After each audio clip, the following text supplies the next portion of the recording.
Hello, Sheila here, looking at cutouts. You're looking at a still from the earliest cutout feature film, in fact probably the only feature film made in cutouts, in 1926. It was made by a lady called Lotte Reiniger. Here she is at work when she was 26, and here she is still at work when she was 72. She created her animations on a homemade animation rostrum with built-in light box. You can see her here at work. Her husband's assisting. I can't, alas, show you a Lotte Reiniger movie because of copyright reasons, but I can show you a film by a student of mine that looks and feels like Lotte Reiniger. Now, the strange thing is that this film was actually made in Flash. Now, here's a film that was made in the same method that Lotte used, and now we're going to have a look at how you can have a crack at the sort of backlit animation she did. So, to animate like Lotte Reiniger, all you need is a sheet of opaque glass, which needs to be backlit. Just happen to have a handy little ordinary bog standard light here. Then a tripod, and to shoot with, I'm using my iPhone. You can use anything you like. If you use an iPhone, a little glyph gadget is very useful. Slides in nicely there. Takes the tripod bush there, and then the whole lot slots into the tripod. So all we need now is some black paper and a pair of scissors and get going. Lotte made her characters from black cardboard, jointed with little bits of twisted wire. You can see them here at the shoulder and the elbow. However, I use little bits of blue tack. It's a lot easier, not quite as sophisticated, but it works. You could say it's the cat's whisker. So off we go. Move, click, move, click, move, click. Nothing more exciting than watching someone animate. But the finished product, well, it moves in jerky fashion. When you're just playing and experimenting like I am here, it's surprising how often it leads to ideas. Let's just be a bit wacky with this catty. Just a few simple cutouts, you can make a complete little story. And you can be as simple or as sophisticated as you wish. That's up to you. So let's move from backlit cutouts to the more traditional top-lit cutouts. This artwork from the Cat and the Tune has survived because it was part of an exhibition I had in 1985. Had it not been mounted up, I certainly wouldn't have had it today. The characters were drawn on cell and painted on the back, which is fine except when you come to film and you get a rather nasty glare.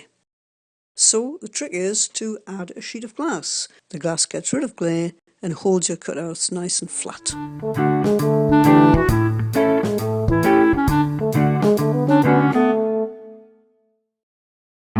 So that was just a little clip to show what the end result was from all these little bits of cutout. That movie you've just seen was not shot on equipment like I've just shown you. It was shot on a homemade rostrum that I made from an old tea trolley. There are full instructions on how to make something like this on the DVD that goes with my book, so this might help if you are interested in making more complex cutout animations like the one you're watching.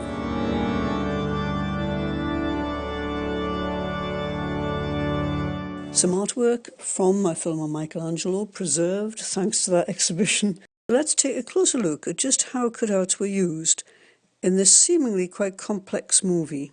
2 paper cutouts of Michelangelo, 1 cell cutout of the Madonna's head. I've reconstructed just how these 3 can interact. Here's a hugely slowed down version of the actual movie. And here comes the real-time version. Don't blink or you'll miss it.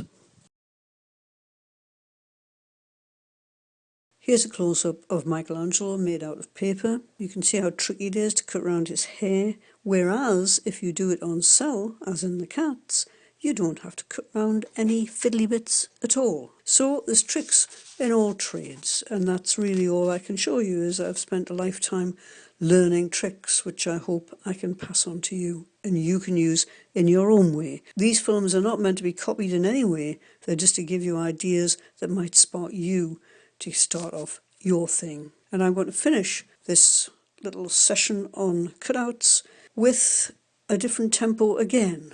It's much slower and it uses pastel and cut paper. She left the web, she left the loom, she made 3 paces through the room. She saw the water lily bloom, she saw the helmet and the plume. She looked down to Camelot. Out flew the web and floated wide. The mirror cracked from side to side. Here's the original artwork for that little mirror sequence. A piece of dark paper with a drawing of the face on, ready cut into a split. Move, click, move, click, move, click, and it will add up to this. So that was shot on the homemade rostrum I showed earlier, and this rostrum was used by some of the students I teach to make their own cutout movie. I had to show this because I just love it. It shows the strength of cutouts and it shows the fun of cutout. I hope you have fun yourself making your own cutout animation. Little pig, let me come in. No, by the hairs on my chinny chin chin. Then I'll huff, and I'll puff, and I'll blow your house in. The little pig began to pray, but Wolfie blew his house away.